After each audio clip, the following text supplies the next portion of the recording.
Hello,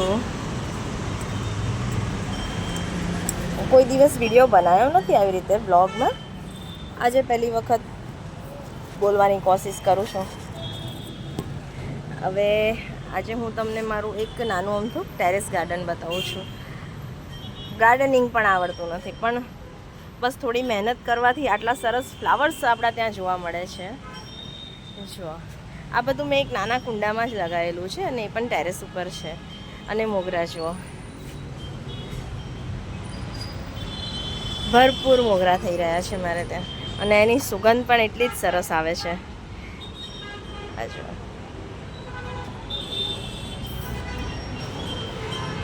આ બધા ફૂલ હમણાં મારે પૂજામાં મૂકવામાં ચાલશે. જુઓ, બધા જ કેટલા બધા ફૂલ છે. તમે પણ તમારા ઘરે એમ કહો કે મારા ઘરે જગ્યા નથી, અરે ભાઈ, જગ્યાની કોઈ જરૂર નથી. તમે એક કુંડાની અંદર પણ આવી રીતે છોડને ઉછેરી શકો છો. ઘરગથ્થુ ખાતર ઉપયોગમાં લઈ શકો છો.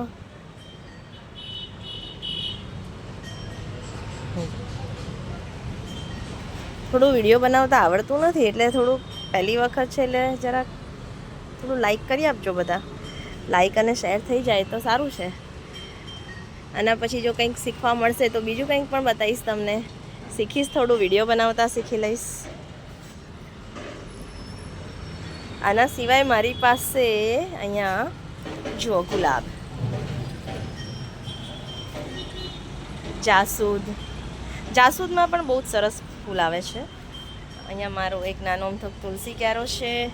આ મારા જેડ પ્લાન્ટ છે. જેડ પ્લાન્ટને થોડાક શેપ આપવાની કોશિશ કરી છે. આ જાસૂદ છે, આ એડેનિયમ. જુઓ, આ ફ્લાવર્સ જુઓ તમે, આ બહુ જ ફાઇન આવે છે. આને અળસી છે, આ જે લગાવ્યું છે ને, આ અળસીના છોડ થયા છે. અને આ ગુલાબ જુઓ, એનું કુંડું બી જુઓ તમે. કુંડું નાનું છે પણ ગુલાબ બહુ ફાઇન આવી રહ્યા છે.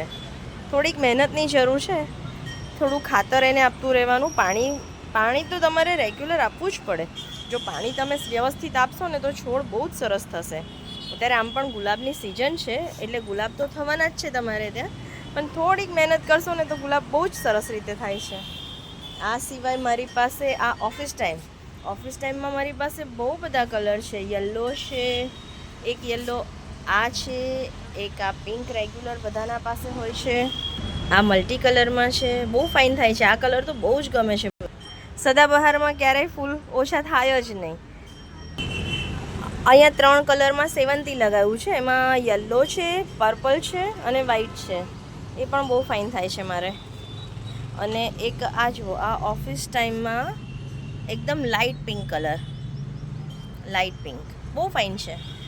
નાની અમથી ટામેટી પણ થઈ છે.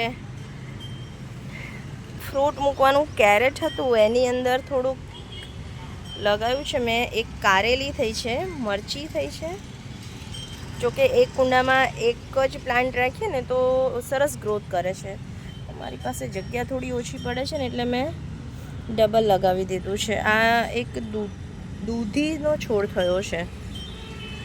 અહીંયાથી જુઓ, તમને મારું ગાર્ડન આખું દેખાશે. જુઓ, એ એકદમ નાનું છે, જગ્યા પણ ઓછી છે, પણ તો બી કુંડા લગભગ 50-60થી ઉપર કુંડા છે આની અંદર. અને બધા જ પ્લાન્ટ્સ બહુ સરસ છે. ફ્લાવરિંગ મને બહુ ગમે છે, એટલે મેં સૌથી વધારે મોગરા અને ગુલાબ જ રાખ્યા છે. એડેનિયમમાં બી બહુ સરસ ફ્લાવર્સ થયા છે. ઓકે, આજનો વિડીયો આટલો જ. Thank you.